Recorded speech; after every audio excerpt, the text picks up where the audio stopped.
So, end of day 30. I'm currently in Wilmington and I'm staying in a fire station here overnight. I'm sat on the floor. I've gotten used to sitting on the floor. I'm not used to sitting on soft couches or anything anymore. Um, Today's been a long day and actually everything kind of went wrong, but for all the right reasons. And I'm not going to make a compilation video today like I normally do because I didn't capture as many videos or photos as I normally would. But I also just want to explain what happened today. I spent the night last night in the Union League members only club in the center of Philadelphia, right in the heart of the city. It's a really old historic building that dates back to the 1860s, and it was great. They gave me a room for free there last night, which was a real privilege, and I got to meet some of the staff and of course Kieran, who hosted me, former British Army, now living in Philly. It was great to see a familiar face, but also, get to know the people there, and they hosted me really well. 6:30 in the morning, I had a media engagement with CBS3, I think it was, and we did a live sort of Zoom dial-in from my phone, just sat on top of a chair, and that went really well. And then I did another ABC interview at 8:30 in the morning. Outside, they interviewed me and I walked up and down, and that went out later in the day.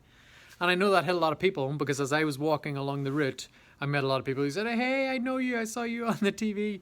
It's really exciting, to see something on TV and then see it in the flesh." So it was really cool, because people connect the two and they see, they see it on TV, they know it's real and it's genuine, and then they see me in the flesh, and it's really cool. And the other thing I did then was I went straight to the Children's Hospital of Philadelphia, or CHOP for short. It's a really special place for the CDLS community because it's a specialist unit, or has a specialist unit for kids with CDLS. And I think it's the oldest one of those, and has lots of people who have a lot of corporate knowledge up in their head about CDLS.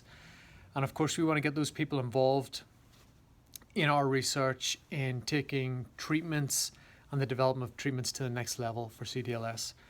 And I think we went in there and they weren't sure what we were about, but we dialed in, and I say we because I was in the room, but we also had Hengame on the phone from the UK.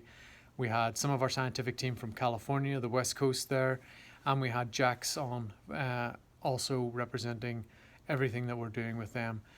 Really productive meeting, and I think we took them from a space of not being sure about what we were doing to feeling really confident that we're moving in a positive direction and coming up with some really interesting approaches to treatment for CDLS. So I think moving forward, those guys will all be great allies, and we're so happy to be able to reach out to people who have so much knowledge about CDLS. It's really incredible.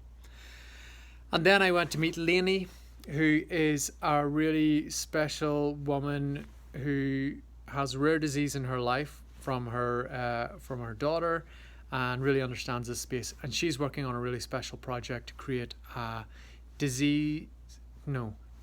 a documentary about families that are really working hard, advocating and pushing towards treatments for their children's rare diseases. And if you're watching this video, if you have a look down in the corner down here, I've put a link to the trailer for her documentary. I did filming with her in the morning because she wants us to potentially be part of that, and we did a really nice interview and got lots of footage. And I hope you like the trailer.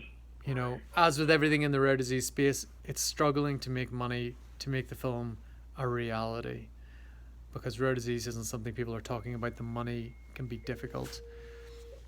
But I think she's going to do it, and I think it might be a bit of a game changer once we get people talking about this in mainstream culture. And then, of course, I saw the Rocky Balboa statue. I did the run up the stairs, Adrian!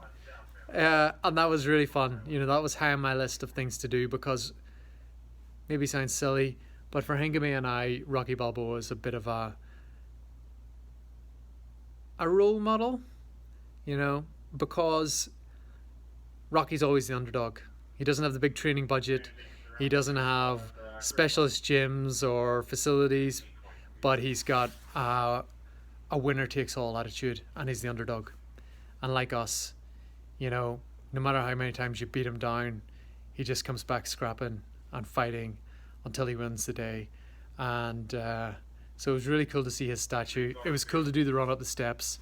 you know. And I bought Hengame a Rocky Balboa t-shirt years ago because of exactly what we're trying to do. Being the underdog and not having the big budgets doesn't mean you're not going to win. It just means you got to fight harder for it. So it was cool to stand under him today. It was a moment of inspiration. But really glad to be in Wilmington tonight at the end of day 30 and looking forward to tomorrow. But check out this link and watch this trailer, and I hope you're as excited about it as I am. And if you've made it this far in this video, leave a comment.